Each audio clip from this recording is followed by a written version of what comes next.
The Lord said to Moses, "These are the regulations for the diseased person at the time of his ceremonial cleansing, when he is brought to the priest. The priest is to go outside the camp and examine him. If the person has been healed of his infectious disease, the priest shall order that 2 live clean birds and some cedar wood, scarlet yarn, and hyssop be brought for the one to be cleansed. Then the priest shall order that one of the birds be killed over fresh water in a clay pot.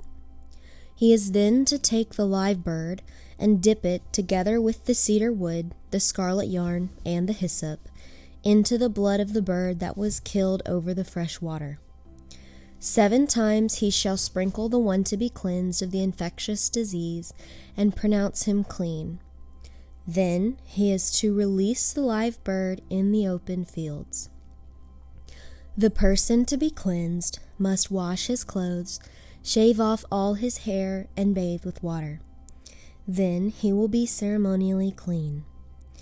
After this, he may come into the camp, but he must stay outside his tent for 7 days. On the 7th day, he must shave his head, his beard, his eyebrows, and the rest of his hair. He must wash his clothes and bathe himself with water, and he will be clean. On the 8th day, he must bring 2 male lambs and 1 ewe lamb, a year old, each without defect, along with 3/10 of an ephah of fine flour mixed with oil for a grain offering, and 1 log of oil. The priest who pronounces him clean shall present both the one to be cleansed and his offerings before the Lord at the entrance to the tent of meeting. Then the priest is to take one of the male lambs and offer it as a guilt offering, along with the log of oil. He shall wave them before the Lord as a wave offering. He is to slaughter the lamb in the holy place, where the sin offering and the burnt offering are slaughtered. Like the sin offering, the guilt offering belongs to the priest. It is most holy. The priest is to take some of the blood of the guilt offering and put it on the lobe of the right ear of the one to be cleansed, on the thumb of his right hand, and on the big toe of his right foot. The priest shall then take some of the log of oil, pour it in the palm of his own left hand. The priest shall then take some of the log of oil, pour it in the palm of his own left hand, dip his right forefinger into the oil in his palm, and with his finger sprinkle some of it before the Lord 7 times. The priest is to put some of the oil remaining in the palm of his hand on the lobe of the right ear of the one to be cleansed, on the thumb of his right hand, and on the big toe of his right foot, on top of the blood of the guilt offering.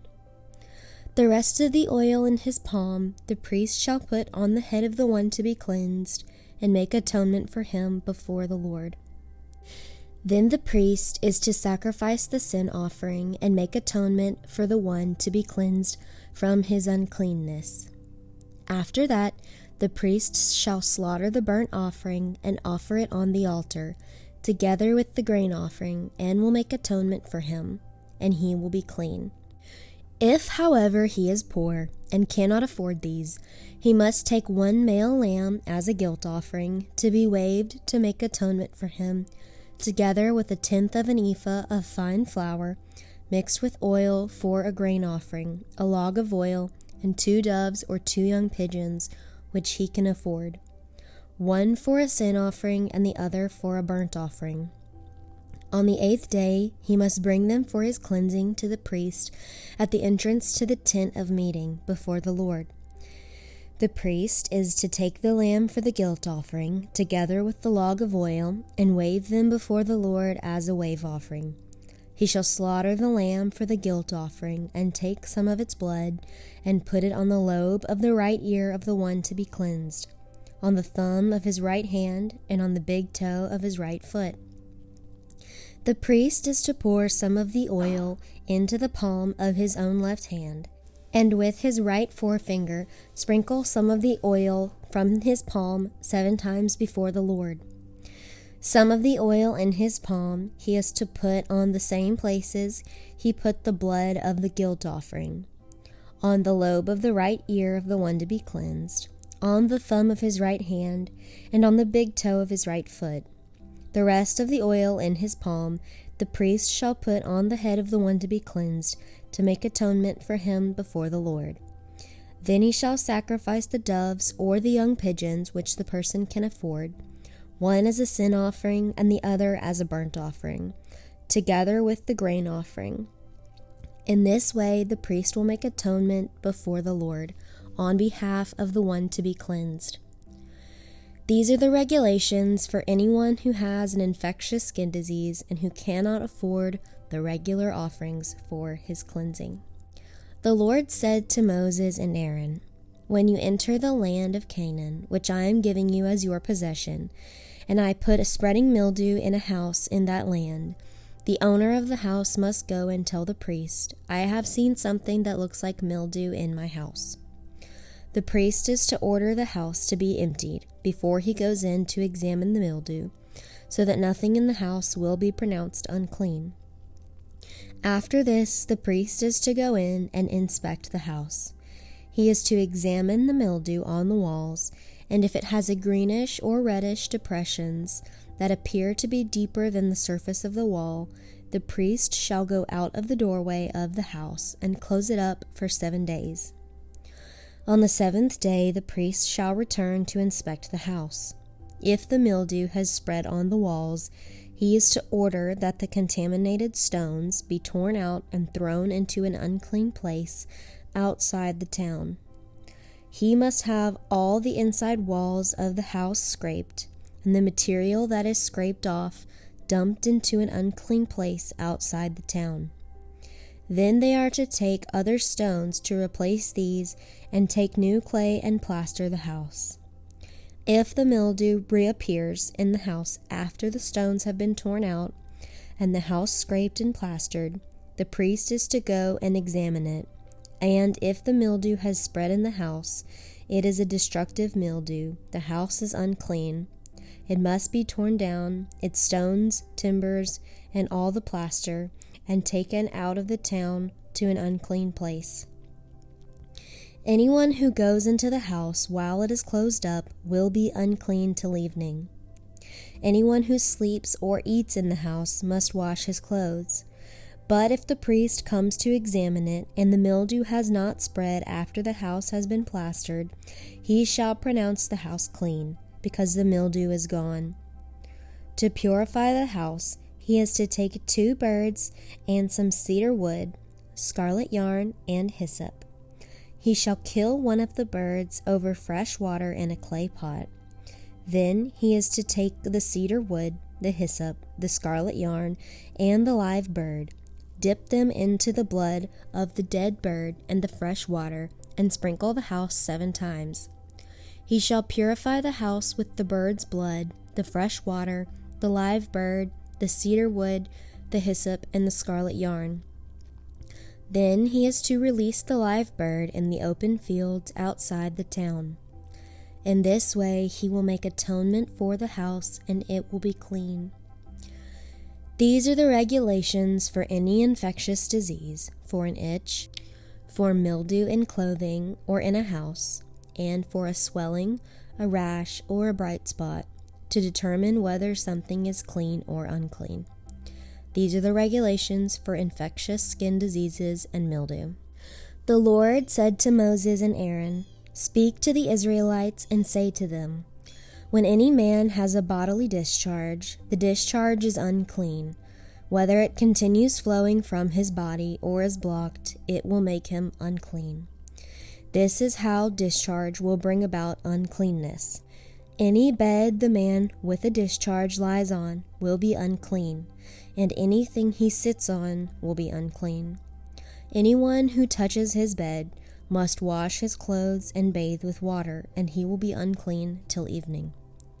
Whoever sits on anything that the man with a discharge sat on must wash his clothes and bathe with water, and he will be unclean till evening. Whoever touches the man who has a discharge must wash his clothes and bathe with water, and he will be unclean till evening. If the man with the discharge spits on someone who is clean, that person must wash his clothes and bathe with water, and he will be unclean till evening. Everything the man sits on when riding will be unclean, and whoever touches any of the things that were under him will be unclean till evening.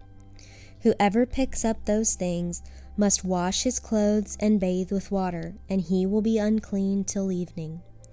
Anyone the man with the discharge touches, without rinsing his hands with water, must wash his clothes and bathe with water, and he will be unclean till evening. A clay pot that the man touches must be broken, and any wooden article is to be rinsed with water. When a man is cleansed from his discharge, he is to count off 7 days for his ceremonial cleansing. He must wash his clothes and bathe himself with fresh water, and he will be clean. On the 8th day, he must take 2 doves or 2 young pigeons and come before the Lord to the entrance to the tent of meeting and give them to the priest. The priest is to sacrifice them, the one for a sin offering and the other for a burnt offering. In this way he will make atonement before the Lord for the man because of his discharge. When a man has an emission of semen, he must bathe his whole body with water, and he will be unclean till evening. Any clothing or leather that has semen on it must be washed with water, and it will be unclean till evening. When a man lies with a woman and there is an emission of semen, both must bathe with water, and they will be unclean till evening. When a woman has her regular flow of blood, the impurity of her monthly period will last 7 days, and anyone who touches her will be unclean until evening. Anything she lies on during her period will be unclean, and anything she sits on will be unclean. Whoever touches her bed must wash his clothes and bathe with water, and he will be unclean till evening. Whoever touches anything she sits on must wash his clothes and bathe with water, and he will be unclean till evening. Whether it is the bed or anything she was sitting on, when anyone touches it, he will be unclean till evening. If a man lies with her and her monthly flow touches him, he will be unclean for 7 days. Any bed he lies on will be unclean. When a woman has a discharge of blood for many days at a time other than her monthly period, or has a discharge that continues beyond her period, she will be unclean as long as she has the discharge, just as in the days of her period. Any bed she lies on while her discharge continues will be unclean, as is her bed during her monthly period. And anything she sits on will be unclean, as during her period. Whoever touches them will be unclean. He must wash his clothes and bathe with water, and he will be unclean till evening. When she is cleansed from her discharge, she must count off 7 days, and after that she will be ceremonially clean. On the 8th day she must take 2 doves or 2 young pigeons and bring them to the priest at the tent of meeting. The priest is to sacrifice one for a sin offering and the other for a burnt offering. In this way he will make atonement for her before the Lord for the uncleanness of her discharge. You must keep the Israelites separate from things that make them unclean, so they will not die in their uncleanness, for defiling my dwelling place, which is among them.